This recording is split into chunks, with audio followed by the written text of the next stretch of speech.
भारती।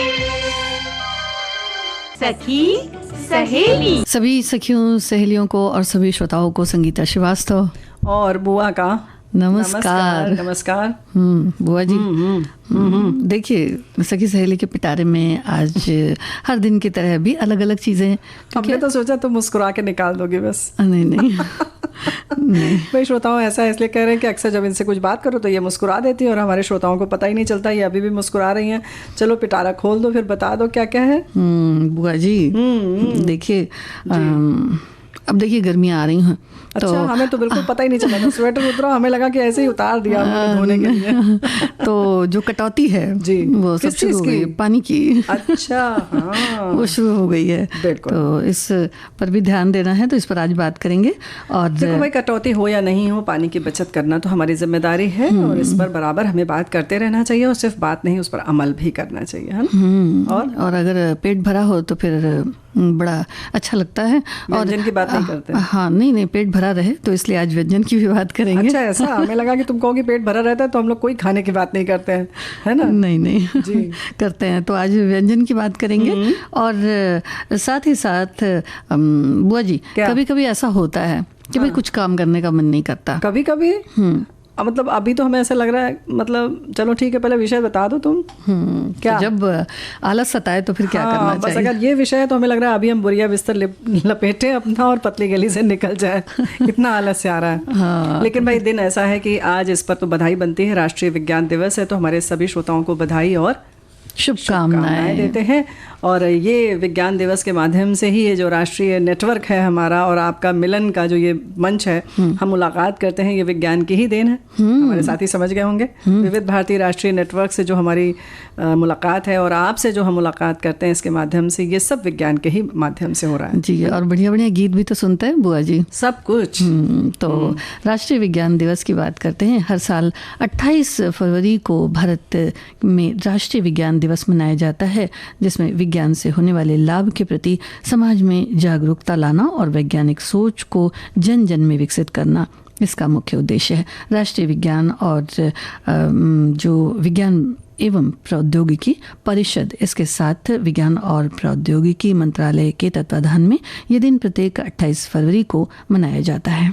जी हाँ, हमारे देश के महान वैज्ञानिक सर चंद्रशेखर वेंकट रमन ने 28 फरवरी 1928 को प्रकाश के विकिरण की घटना का निरीक्षण किया, विश्लेषण किया और गहन अध्ययन और शोध को लेकर जो निष्कर्ष निकाला उसे प्रमाणित भी किया और हम सबको इसकी जानकारी दी। और इनके खोज को रमन इफेक्ट कहते हैं या रमन प्रभाव कहते हैं। इसलिए आज का दिन इस महान खोज के लिए राष्ट्रीय विज्ञान दिवस के रूप में मनाया जाता है। और देखो ऐसा है कि ये जैसे अभी तुमने बताया और हम लोग बात भी करते हैं कि जागरूकता फैलाना, अक्सर हम वो सब चीज़ें प्रयोग में तो लाते हैं लेकिन ये नहीं पता होता है कि ये विज्ञान की देन है। जी। तो वैसे कहते हैं ना बुआ जी कि कभी कभी जैसे पहले के लोग हुआ करते थे तो कई बातों पर सोचा करते थे, तो अगर थोड़ा थोड़ा सोचना शुरू करें तो फिर ऐसे ही होता है। तो सीवी रमन ने अपनी खोज में ये साबित किया कि अगर कोई प्रकाश किसी पारदर्शी वस्तु के बीच से गुजरता है तो प्रकाश का कुछ हिस्सा विक्षेपित हो जाता है, जिसकी वेवलेंथ में बदलाव होता है इसी वजह से, और इस खोज को रमन प्रभाव कहते हैं। तो जो इस खोज के लिए नोबेल पुरस्कार से भी उन्हें सम्मानित किया गया और ये कह सकते हैं कि प्रथम व्यक्ति थे एशिया के जिन्हें सम्मानित किया गया इस पुरस्कार से। आधुनिक विज्ञान के इस दौर में चुनौतियों का सामना करने और विश्व कल्याण के लिए विज्ञान के महत्व को समझना ज़रूरी है। सीवी रमन का जन्म 7 नवंबर 1888 में तिरुचिरापल्ली यानी तमिलनाडु में हुआ और जो एक भौतिक विज्ञानी थे और प्रकाश विकिरणन और उसके द्वारा विकसित स्पेक्ट्रोग्राम का उपयोग करते हुए रमन प्रभाव की खोज के लिए जाने जाते हैं। हम सब उन्हें याद करते हैं और आज के दिन विशेष तौर से याद करते हैं। रमन भारतीय विज्ञान अकादमी के संस्थापक अध्यक्ष भी थे और उन्हें बहुत सारे पुरस्कार मिले। भाई जब संगीता बिटिया जब हम लोगों ने नोबेल की बात कर ली तो बाकी सब भी मिले तब वो वहाँ पहुँचे। रॉयल सोसाइटी के फेलो रहे वो और भी नाइट बैचलर मिला। नोबेल पुरस्कार तो बताया ही तुमने, भारत रत्न भी दिया गया, लेनिन शांति पुरस्कार पुरस्कार दिया गया उन्हें और मॉन्टेची मेडल भी मिला उन्हें। तो ऐसे तमाम पुरस्कार मिले। और हमारे साथी भी लिख रहे हैं कि विज्ञान पृथ्वी पर प्रत्येक व्यक्ति के जीवन में महत्वपूर्ण है। कभी कभी जब हम नहीं जानते तब भी हम अपने दैनिक जीवन में विज्ञान और उनके अनुप्रयोगों का उपयोग करते होते हैं। स्वीकार करना महत्वपूर्ण है कि विज्ञान और उनके प्रयोगों में किस तरह से हमारे जीवन को सरल बनाया है। इसने हमारे लिए चीज़ों को कितना आसान बना दिया है। हर साल राष्ट्रीय विज्ञान दिवस हमारे जीवन में विज्ञान के महत्व के बारे में जागरूकता बढ़ाने, वैज्ञानिकों के प्रयासों को भी स्वीकार किया जाता है। तो यही सारी बातें लगभग हमारे सभी साथियों ने लिखी हैं। और विज्ञान की जो बात है वो वाकई हम सब रोज़मर्रा की ज़िंदगी में प्रयोग में लाते हैं, लेकिन कभी ध्यान नहीं देते। और हमारे साथी लिख रहे हैं कि देश के विकास के लिए वैज्ञानिक सोच का प्रसार आवश्यक है। राष्ट्रीय विज्ञान दिवस जैसे आयोजन वैज्ञानिक दृष्टिकोण के प्रसार में निश्चित रूप से सहायक सिद्ध हो सकते हैं। विज्ञान के द्वारा ही हम समाज के लोगों का जीवन स्तर अधिक से अधिक खुशहाल बना सकते हैं। विज्ञान दिवस के विज्ञान से होने वाले लाभों के प्रति समाज में जागरूकता लाने और वैज्ञानिक सोच पैदा करने के उद्देश्य से मनाया जाता है। एक तरीके से कह सकते हैं कि हर चीज़ को हम प्रमाणित करके देखते हैं, या जब तक कि उसका प्रमाण न मिले हम उस पर विश्वास नहीं करते। और बुआ जी उससे फायदा भी हो जाता है ना। हाँ, कि प्रमाण होता है तो फिर उसको अलग अलग तरह से भी देखा जाता है कि ये चीज़ किस तरह से होती है, ये कैसे होता है, वो कैसे होता है। अन्ना अनुकरण नहीं करना चाहिए। विज्ञान हमें ये सिखाता है जब तक कि हम उसको तर्क की कसौटी पर ना देख लें।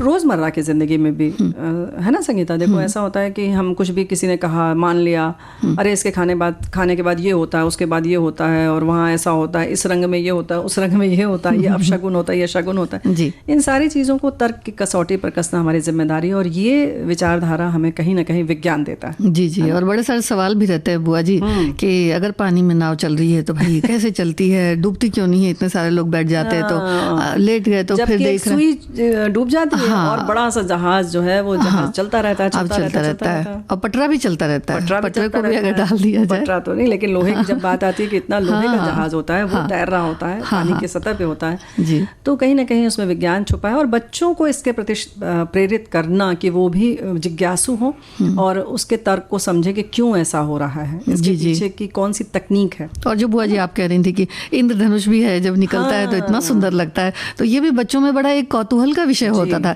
कि ये इतना सुंदर कैसे दिखता है, इसमें अलग अलग रंग कैसे होते हैं। तो एक खोजी जो कहते हैं ना कि हाँ प्रवृत्ति होती है, वो बचपन से ही होती है और उसके पीछे उसका वैज्ञानिक दृष्टिकोण समझें, ये ना समझें कि ऐसा कुछ होता है तो इसलिए हो जाता है। कोई ऐसी चमत्कार वाली चीज़ नहीं है, ये बाकायदा प्रकृति का जो भी बना हुआ है, बादल में कितने पानी के कण होंगे और किस तरीके से सूर्य उस पर पहुंचेगा और उसकी कैसे जो रोशनी है वो कैसे विकिरण उसका होगा, उस आधार पे निर्धारित होता है और कितना सुंदर इंद्रधनुष आ जाता है। जी जी हाँ। तो बहुत सारी चीज़ें हैं, बड़ी प्यारी प्यारी चीज़ें हैं। जब पानी की बात आती है तो वो भी वही है ना बुआ जी, वैज्ञानिक उसमें भी है ना, लगे हुए वाला ज्ञान है। और हम सबके जीवन के लिए बहुत जो मूलभूत ज़रूरतें हैं उसमें से एक महत्वपूर्ण पानी भी है।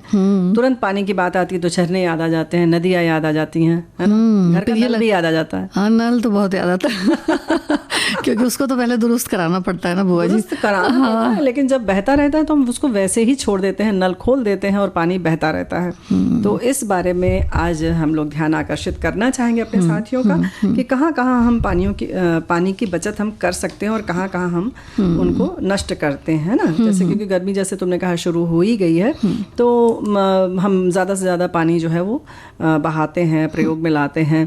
तो थोड़ा सा किफ़ायत किस तरह से रखें, जैसे हमने पहले ही कहा कि नल जो है उसको बंद करें, और अगर जैसे टोटी ख़राब हो गई है कहीं से, उसमें से पानी निकल रहा है तो उसकी मरम्मत समय से करवा दें। जी जी। और जो जलाशय होते हैं उन्हें भी साफ़ सुथरा रखें, क्योंकि पानी की जो सप्लाई होती है बुआ जी वो वहीं से होती है, तो साफ़ सुथरा रखना बहुत ज़रूरी है।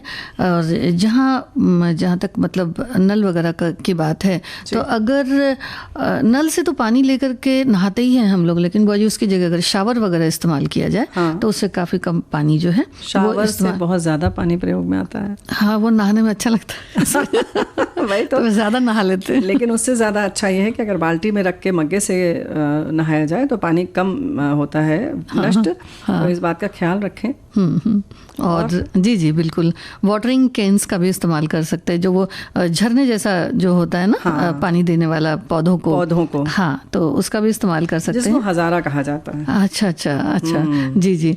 तो हाँ, तो खेतों में अगर 30 से 40% पानी की बचत होती है अगर आप ड्रिप सिंचाई या स्प्रिंकल इरिगेशन जिसको कहते हैं उसको अपनाते हैं। मतलब भाई अब जैसे हम लोग ने हजारे की बात की, वो हम घर में तो कर सकते हैं प्रयोग में लाके कि वो बाल्टी आती थी जिसमें वो लगा होता था, टोटी जैसी, और उसमें फुहारा लगा होता था, लेकिन ये खेत के लिए नहीं संभव है। लेकिन ऑटोमेटिक जो होता है, पाइप लगी होती है, उसमें बीच बीच में स्प्रिंकल्स लगे होते हैं और वो बिल्कुल बारिश जैसे होती है वैसा करते हैं, तो उसमें दूर तक अच्छे से फुहार से पड़ता है पानी, तो वो बहुत लाभदायक होता है। और ऐसे तो आप मिट्टी में डाल देते हैं तो धीरे धीरे दूर तक पहुंचता है, और दूर तक पहुंच भी नहीं पाता है, वो नीचे चला जाता है। जबकि पौधों को ऊपर से भी ज़रूरत होती है। तो जाहिर है कि 30 से 40% पानी अगर बचाना है तो स्प्रिंकल का इस्तेमाल करें। और घर में बहुत सारी और भी चीज़ें हैं। हम अक्सर जो पीने वाला पानी है उसको पूरा बहा देते हैं रोज़, और फिर ताज़ा भर लेते हैं। ग्लास में भी पानी देते हैं, तो अगर आपको, बहुत सारे लोगों को बहुत ज़्यादा प्यास नहीं लगती है, कम लगती है अगर एक बार में, तो आप आधा गिलास ही पानी लें। और मेहमानों के लिए कभी कभी संगीता बेटिया क्या होता है ना कि ख़राब लगता है कि क्यों इतना कम पानी दिया है, तो छोटी गिलास रखें, है ना, और उन्हें ठीक ठाक मात्रा में जो सही है वो वैसा दें, और उन्हें ज़रूरत पड़ेगी तो एक बार और दे दें, है ना। हाँ बिल्कुल। तो इसके अलावा जैसे जो कपड़े वगैरह इकट्ठा हो जाते हैं बुआ जी, तो वॉशिंग मशीन में एक साथ अगर धुल लें, या फिर अगर आप साथ में धुलेंगे थोड़े कपड़े, तो फिर पानी उसमें बच जाता है। हाँ, ये बात तो है कि थोड़े से कपड़े इकट्ठा हुए और धो दिया, तो भाई जितनी वॉशिंग मशीन की क्षमता है उतना पूरा हो जाए तभी लगाएं।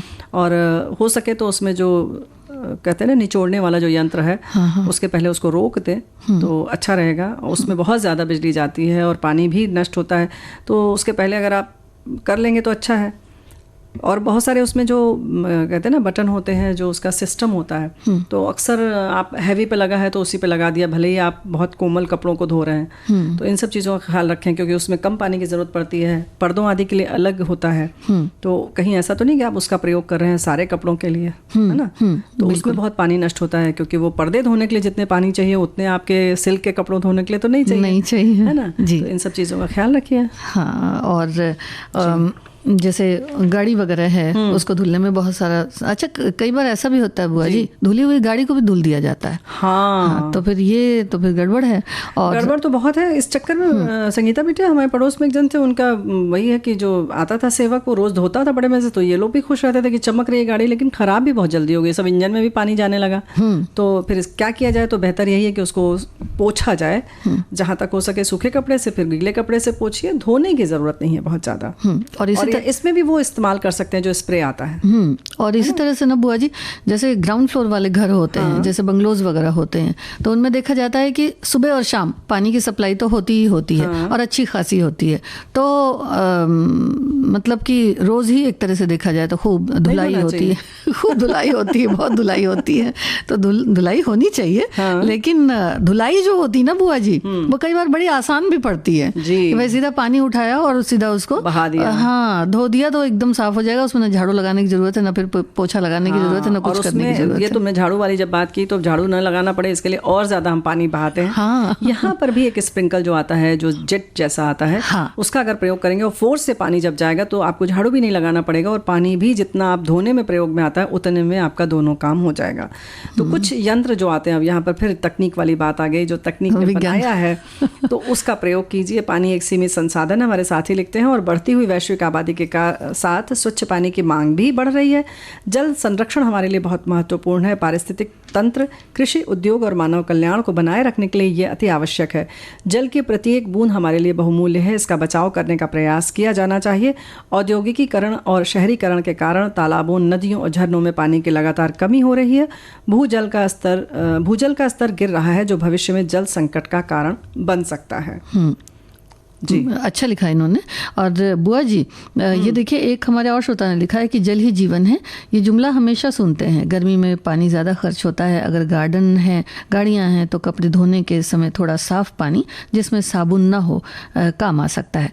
घर में पोछा भी लगा सकते हैं, गाड़ी पर पोछा लगाने से भी काम चल सकता है। लेकिन आजकल हर घर में मशीनों का काम होता है, तो पानी ज़्यादा खर्च होता है। दाल चावल धोकर पानी पक्षियों के लिए रख दें, नल खुला न छोड़ें, हो सके तो शावर के बजाय बाल्टी मग का उपयोग करें। शाम को न नहाएं। अगर ज़रूरी न हो तो पानी साफ करने वाले जो आरओ होते हैं उनसे निकलने वाला जो पानी होता है उसे बर्तन धोने में काम में आप ला सकते हैं, और बरसात का पानी भी स्टोर कर सकते हैं। ये पानी पेट के लिए भी बहुत फ़ायदेमंद और ख़राब भी नहीं होता है सालों साल। तो ऐसा सुनने में भी आता था कि जो नहीं वो घर तो में बहुत अच्छा होता है, वो तो फिर बिल्कुल डिस्टिल वाटर होता है। और एक बात और है कि इसके संग संग वाटर हार्वेस्टिंग भी की जा सकती है। वो तो बारिश का पानी जब हम इकट्ठा करते हैं वो बहुत महत्वपूर्ण होता है। हाँ। लेकिन इन्होंने बहुत अच्छी जगह हमारी बात याद दिलाई है, इशारा किया है कि जो हमारे यहाँ फिल्टर लगा होता है पानी साफ करके पीने वाला, उसमें जो पानी नष्ट होता है 90% कहते हैं, उसको कहीं आप एक और टंकी बनवा के उसका प्रयोग बर्तन आदि धोने में लाया जा सकता है। हमारे साथी लिख रहे हैं, पानी रे पानी तेरा रंग कैसा है। इस रंग का पता तब चलेगा जब पानी का तल नीचा चला जाएगा। जी नहीं, चला गया ही है। कई जगहों पर तो 500 फुट तक गहराई तक भी नहीं मिल रहा। ज़्यादातर नदियाँ और तालाबों से हमारी ज़रूरियात पूरी हो रही हैं। कहीं कहीं बारिश भी अनियमित हो रही है। इसलिए पानी की एक एक बूंद की कीमत समझकर इस्तेमाल करने में ही समझदारी है। तो भाई तुमने जो था वो हम लोगों ने पानी की बात की, तो ये जुल्फ वाले जो पानी की बात है ये भी उतना ही महत्वपूर्ण है। हाँ, बिल्कुल। और हमारे साथी ये भी लिख रहे हैं कि पानी की बचत पर मैं ये कहना चाहूँगा कि सोशल मीडिया पर कितने ही वीडियोस ऐसे देखने में आते हैं कि पक्षी नल से जल पीने के बाद टोटी बंद कर रहा है। जब पक्षी या पशु जल की कीमत समझता है तो हम क्यों नहीं समझते हैं। ये बहुत बड़ी बात है, क्योंकि सही में ये देखा गया है। आदि को देखा है हमने, तो अच्छे से बंद कर देते हैं और इस बात का ख्याल रखते हैं। तो अब क्या कहें, ये तो आप समझ जाइए कि जो हमारे ये साथी कह रहे हैं उसमें क्या इशारा है, यानी कि हम कहाँ पर हैं। जी तो बिल्कुल। क्या हम उनसे भी कहा तो जाता है वैसे कि हम बड़े विवेकवान हैं, हम बहुत मतलब पुरुष इंसान जो है वो बहुत समझदार होता है, लेकिन कहीं ना कहीं पूरी ज़िंदगी की कला में जो है हम पीछे हैं। जी, कहीं ना कहीं कुछ तो है। तो बुआ जी देखिए, ये जो नल की बात है, जो पानी की बात है, जो पानी की बचत की बात है, इसमें तो बिल्कुल भी आलस नहीं करना चाहिए भाई। तो जो नल वगैरह है उसको अभी से ही बिल्कुल ठीक ठाक करवा लें, और पानी के लिए अगर नल को खोलते हैं तो उसको ठीक से बंद करें। पीने वाले पानी को ढक कर रखें। हाँ, तो ये बात तो बिल्कुल सही है। हाँ, क्योंकि अगर खुला रह जाता है तो फिर ये होता है कि जो पानी रखा गया है पीने वाला, तो वो ज़्यादा है तो पूरा का पूरा ही पानी खराब हो जाएगा। और फिर ऐसे में जाहिर है कि थोड़ा सा भी खराब हुआ तो हमको उसको फेंकना ही पड़ता है। हालांकि उसको भी फेंकने के बजाय और भी चीज़ों में हम उसका प्रयोग कर सकते हैं, लेकिन थोड़ा सा हम इस बारे में आलस्य कर जाते हैं। होता है कि नहीं? बिल्कुल। और कई जगह पे तो पानी ऐसा भी है बुआ जी कि जो बर्तन वगैरह होते हैं ना वो राख से धोए जाते हैं। जी, हाँ, इतना कम होता है पानी। हाँ, क्योंकि वहाँ सूखे से पूछते हैं। जी, प्रकृति ही कुछ इस तरह की है कि पानी जो है वो बिल्कुल भी वहाँ इतना ज़्यादा नहीं भेजा जा सकता है, या कह सकते हैं कि जो उसकी सुविधा है। रेगिस्तान वगैरह में भी रेत से ही साफ़ किया जाता था, राख से साफ़ किया जाता है। तो ऐसे बहुत सारी चीज़ें हैं। तो हम खुशनसीब हैं कि हमारे पास पानी है, लेकिन उसका इफरात पानी है हमारे पास। लेकिन आने वाली पीढ़ी के लिए इसको बचाना बहुत ज़रूरी है। और बहुत सारे लोग तो कहते हैं कि अगला विश्व युद्ध जो है वो शायद पानी को लेकर ही होगा, है ना। तो कुछ ऐसी प्राकृतिक चीज़ों को हम नज़रअंदाज करते हैं जो प्रचुर मात्रा में हमें मिल रही हैं, चाहे ऑक्सीजन हो, चाहे पानी हो, चाहे ज़मीन हो, चाहे लकड़ियाँ हो। तो इन सब का संरक्षण करना बहुत ज़रूरी है। तो हम संकल्प करें इस बात के लिए, और इस बारे में हम आलस्य ना करें। नहीं, बिल्कुल नहीं। तो हमारे एक श्रोता ने लिखा है कि जब आलस्य आए, भाई आलस आया तो समझिए कुछ ना कुछ बीमारी घर कर रही है, क्योंकि ये कहा गया है कि आलस्यो ही मनुष्याणाम शरीरस्थो महान रिपुः। आलस्यो ही मनुष्याणाम शरीरस्थो महान रिपुः। तात्पर्य आलस्य निश्चित रूप से ही शरीर स्थित शरीर का ही बहुत बड़ा दुश्मन है। इसलिए आलस से आते ही सचेत हो जाएं, उसे भगाने के भरपूर उपाय करें, सुरीली धड़कन के साथ रहें, कुछ योगासन व्यायाम करें, और यदि फिर भी न माने तो चिकित्सक से परामर्श अवश्य ही करें, नहीं तो गंभीर स्थिति भी आ सकती है। इस दृष्टिकोण से आलस्य के प्रति सचेत रहना ही श्रेयस्कर है। बिल्कुल सही बात है। लेकिन बुआ जी कहीं सचेत रहते हैं, लेकिन उसके बाद भी आलस कर जाते हैं। आ रहा है आलस मुझे तो अभी नहीं क्या किया जाए। वैसे हमारे साथी लिख रहे हैं, तुम बता ही नहीं रही हो। हमारे साथी ने तो देखो लिख दिया कि जब आलस्य आए 3 2 1 बोलकर तुरंत खड़े हो जाओ और काम पर लग जाओ। यही करते हैं, हमें आलस्य आता है। हमें तो संयुक्त परिवार में है, आलस्य नहीं कर सकते। कोई भी आता है हमेशा तैयार। और समय भी तो होता है ना बुआ जी। तो हमने भी तो 3 2 1 इसीलिए कर लिया। अब देखिए खेत पे जाना है तो फिर आलस कर जाएंगे, धूप निकल आएगी तो फिर क्या होगा, तो खेत के काम कैसे होंगे। तो काम के महत्व को समझे जी, वो तो ज़रूरी है, तो समझना चाहिए। और एक हमारे और श्रोता ने लिखा है कि कभी कभी शरीर में ग्लूकोज का स्तर कम हो जाता है तो बेहद आलस होता है। इसका एक घरेलू उपाय है कि आप थोड़ी सी कोई मीठी चीज़, अगर आपके पास मिश्री का टुकड़ा, गुड़ की डली या शहद पानी में मतलब पी लें और फिर देखिए कि आलस छूमंतर हो जाएगा। लेकिन भैया आलस एक ऐसा सुख है जो सुख से दुख का पता पूछता है। जब आलस्य का आदत इंसान को जकड़ लेता है तो सबसे पहले समझाने वाले आदमी को अपना दुश्मन समझ लेता है। अगर आपको आलस्य की बीमारी है तो आप ना तो समाज में, परिवार में, ऑफिस में और ना ही रिश्तेदारों में एडजस्ट कर सकते हैं। आलस्य की बुरी ताकत का अंदाज़ा तब पता चलता है जब आप इसे छोड़ने की कोशिश करते हैं। हाँ, ये बात तो है कि जब छोड़ने की कोशिश करो तो बहुत और तेज़ी से जकड़ता जाता है। तो वाकई बहुत सारी चीज़ें हैं, जैसे कि इसके लिए ये है कि कुछ प्राकृतिक जो चीज़ें हैं उनका सेवन किया जाए। जो हमारे साथी ने कहा कि मीठा लें, ग्लूकोज की कमी से होता है।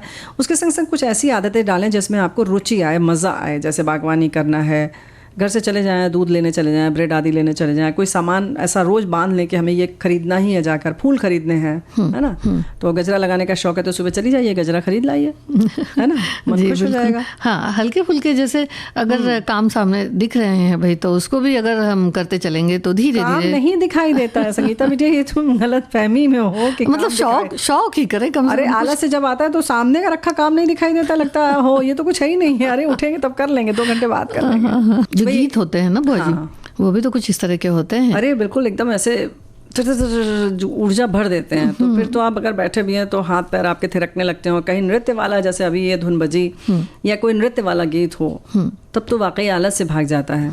लेकिन मन तो ये करता है ना कि नृत्य किया जाए, ना कि जो काम पड़ा है वो किया जाए। कभी बहुत जोरदार भी हो जाता है बुआ जी। हाँ, तो आलस जो है वो अपने ऊपर बिल्कुल भी हावी ना होने दे। अच्छा, एक चीज़ और है ना बुआ जी कि कुछ विचार ऐसे होते हैं ना जिनको हम अनवरत करते ही रहते हैं। तो जो विचार होते हैं उन्हें सकारात्मकता देने की बहुत ज़रूरत है। और जैसे कुछ भी अगर बात है ऐसी जिसको कि हम अक्सर सोचते हैं कि भाई टाल दें, या कुछ ऐसी बातें हो गई जिसको सोच कर मन बोझिल सा होता जाता है ना, तो उसके बदले कुछ और काम करें, या फिर एक तरह का उससे भी एक तरह का आलस ही आता है। हाँ, मतलब अगर आपका मन ऊब रहा है एक तरह से कहें तो उसमें थोड़ा सा तब्दीली लाई जा सकती है, ताकि आप एक बार फिर से मन में जोश आ जाए। कहीं ना कहीं मन बुझने सा लगता है और तभी आलस से भी पकड़ लेता है। वो भी इंतजार करता है कि आपके बेमन का थोड़ा सा हो तो बस हम भी घर कर जाएं। तो ऐसे में आप भी चौकन्ने रहिए और कोशिश करिए कि जिसमें आपको मज़ा आता है और जो काम थोड़ा सा हल्का फुल्का है, या कभी कभी क्या होता है कोई भारी काम होता है उसको देख कर आलस से आता है, तो कोई ऐसा हल्का काम कर लीजिए तो आपको भी एक मन में एक सकारात्मक बात आएगी, अरे ये काम तो हमने कर लिया, लो ये भी कर लेते हैं, है ना। हाँ। तो एक राह जैसे लगता है कि रास्ते का एक छोटा सा रोड़ा आपने हटाया, बाधा कोई हटाई, तो आपको लगता है बड़ी भी हम हटा लेंगे, है ना। या फिर जो बहुत ज़्यादा लगता है कि भाई इस काम में समय ज़्यादा लगेगा या ये थोड़ा सा टेढ़ा काम है तो उसको थोड़ा सा जल्दी कर लें, तो फिर हल्के वाले काम जो होते हैं उनके लिए बड़ा मन लगता है और फिर समय से वो हो भी जाता है। तो इस तरह से काम को कर सकते हैं। अच्छा, जो कभी नहीं होता बुआ जी कि बैठे हैं कहीं ऑफिस वगैरह में या कहीं कुछ, तो थोड़ी सी उठ करके स्ट्रेचिंग वगैरह कर ली जाए, तो उससे भी थोड़ा जो दिन भर का जो काम होता है उससे जो एक थकान सी थोड़े समय के लिए जो घर कर जाती है उससे थोड़ा सा आराम आता है। और या फिर उसी जगह पर खड़े होकर थोड़ा सा टहल लें, थोड़ा सा कुछ कहते हैं किसी से थोड़ा बातचीत कर लें, या फिर थोड़ी सी कुछ अच्छे से घर में अगर हैं तो बहुत ज़्यादा आलस आ रहा है तो फ़ोन पे भी थोड़ा बात कर सकते हैं। नहीं, फोन पे बात कर लें। हाँ, कुछ फिर तो पूरा दिन निकल जाएगा। थोड़ी बात कर ले, मन फ्रेश हो जाएगा ना। कहने का मतलब अच्छा लगेगा। देखो, अभी हमारे साथी लिख रहे हैं आलस से आए कैसे। 1 बजे से कुछ बातें, कुछ गीत कार्यक्रम होता है तो उसके विषय पर लिखना है। 2 से 2:30 बजे तक सखी सहेली के विषयों पर लिखना है। 3 बजे से कार्यक्रम सुनना है। बस यही समय होता है जब आलस्य और इसकी बहन सुस्ती आदमी को अपनी ओर खींचने का भरसक प्रयास करते हैं।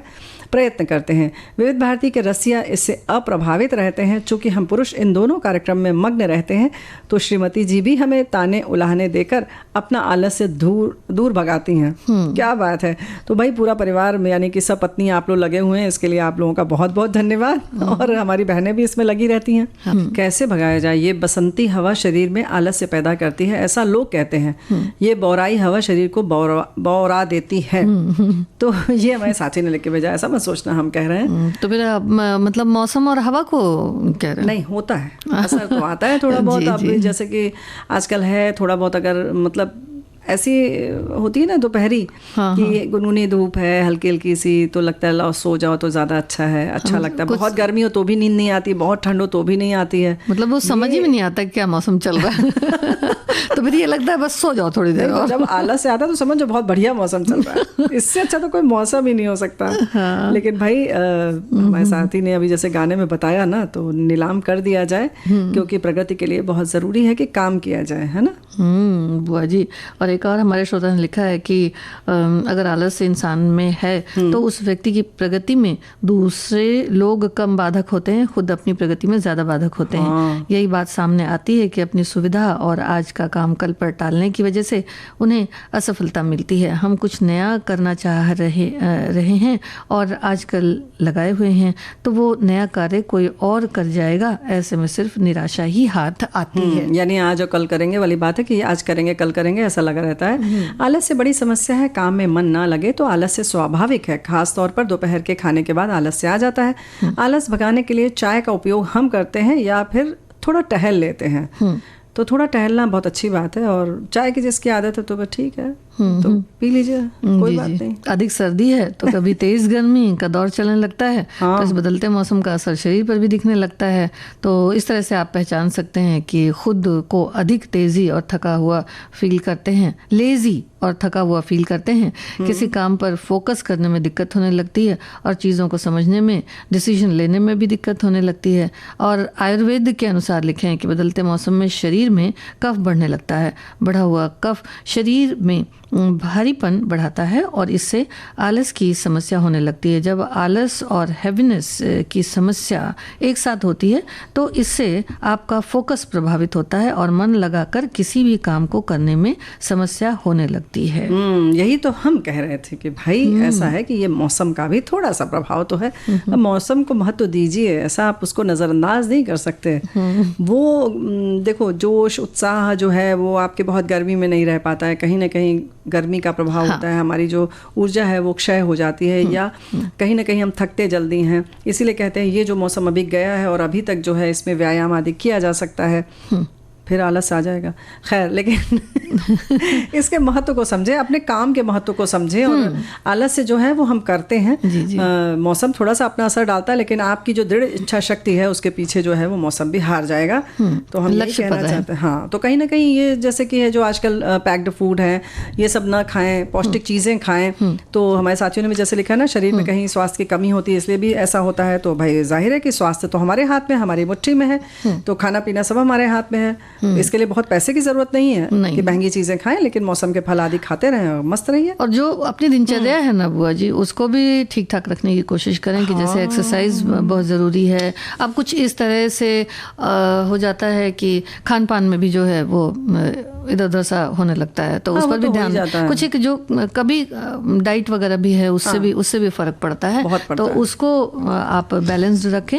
और इसके संग एक बात हो, जैसे तुमने कहा कभी कभी गड़बड़ हो जाता है, तो आप कभी ध्यान दीजिए कि कभी आजकल आप क्या खा रहे हैं। कभी कभी क्या होता है कोई खास दाल की मात्रा आपने बढ़ा ली या कोई तेल आपने बदला, उसका भी असर हमारे शरीर और मन मिजाज पे पड़ता है। तो आप ध्यान दीजिए कि कहीं ऐसा तो नहीं कि इसकी वजह से है ना? बिल्कुल बिल्कुल। और पानी जो है उसे तो खूब पिए, क्योंकि कहते हैं कि भाई अगर अभी कह रही थी कम करें, फिर अच्छा पीने के लिए ज़्यादा, पीने के लिए, बाकी जगह कम इस्तेमाल करें। जी, क्योंकि जो पाचन तंत्र होता है ना बुआ जी, वो फिर अगर गड़बड़ाता है तो फिर तो वैसे ही सब व्यवस्था चाहे आ जाती है। हाँ, तो उसको भी अच्छा रखना बहुत ज़रूरी है। तो पानी ज़्यादा पिएं। और चूंकि अब गर्मियाँ शुरू हो रही हैं तो वैसे भी प्यास तो अब धीरे धीरे जो है वो लगती है, तो पानी ज़्यादा पिएं और व्यायाम करें। अच्छा, एक चीज़ और है बुआ जी, क्या? कि उदासी भी कई बार आलस्य का कारण बनती है। बहुत ज़्यादा मन अगर उदास है तो वैसे ही कुछ करने का मन नहीं करता है, तो उसको हम आलस्य का नाम दे देते हैं। या कह लीजिए उदासी, हमें लगता है ये भी दोनों भाई बहन कुछ हैं, ऐसा कुछ है तो रिश्तेदार, हो सकता है चाचा बुआ के बच्चे हों, लेकिन है तो रिश्तेदारी ना,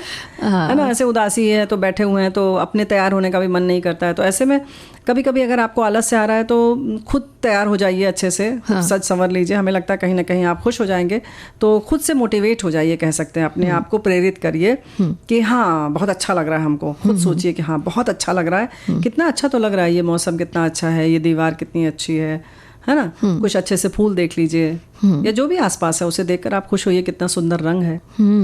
तो खुद भी आलस भाग जाएगा अपने में से भी, और जो सामने वाले लोग हैं। और एक बात और है, आसपास तो आजकल बड़े वो वीडियोस बहुत आ रहे हैं जो आपको बहुत प्रेरित करते हैं। हाँ, लेकिन उठ जाइए, जागते रहिए, उस टाइप के भी आप सुन सकते हैं। हाँ तो बुआ जी, लेकिन वो तो अलार्म से भी तो नहीं उठते हैं, तो वीडियो से क्या समझेंगे? नहीं वीडियो देख लीजिए। हाँ, लेकिन उस पर अमल नहीं करते ना। हाँ। अच्छा, कुछ आता रहता है तो फिर अब देखिए क्या होता है कि उसको बिल्कुल अलार्म लगा दिया कि हाँ ठीक है 5 बजे जो है बिल्कुल उठ करके वॉक करने जाना है, तो फिर पूरा दिन एकदम तरोताज़ा रहेंगे। लेकिन होता उल्टा है, ना 5 बजता है ना अलार्म बजता है, ना कुछ होता है। हाँ नहीं, वो रात में फिर मोबाइल चलता रहता है ना। फिर वो सुबह अलार्म जो है वो कब का बज के चला जाता है, बार बजता रहता है, पूरे घर के लोग उठ जाते हैं, लेकिन जिसको उठना होता है वो नहीं उठता है। तो फिर वो डांट भी पड़ती है ना कि जब उठना हो तभी अलार्म लगाओ। तो डांटना पड़ेगा ना, पूरा घर उठ जाता है। अलार्म भी बहुत डांटता है, अलार्म बहुत गुस्सा होता है। अब बात कर लेते हैं, काहे तरसाए जियरा। तो व्यंजन की बात कर ही ले, बिल्कुल भी नहीं तरसना है। तरसना हो ही जाता है जब आप ये कहें कि कुछ बनेगा बढ़िया सा और बन ना रहा हो, तो जियरा तो तरसने लगता है ना बिटिया। हाँ, बिल्कुल बुआ जी। देखिए हमारे एक श्रोता ने लिखा है मेथी पराठा आलू वाली। हाँ बहुत अच्छा हुआ इन्होंने बता दिया, नहीं तो हम तो ऐसी चीज़ बना रहे हैं जो आज बनेगी और आप एक हफ्ते बाद खाएंगे।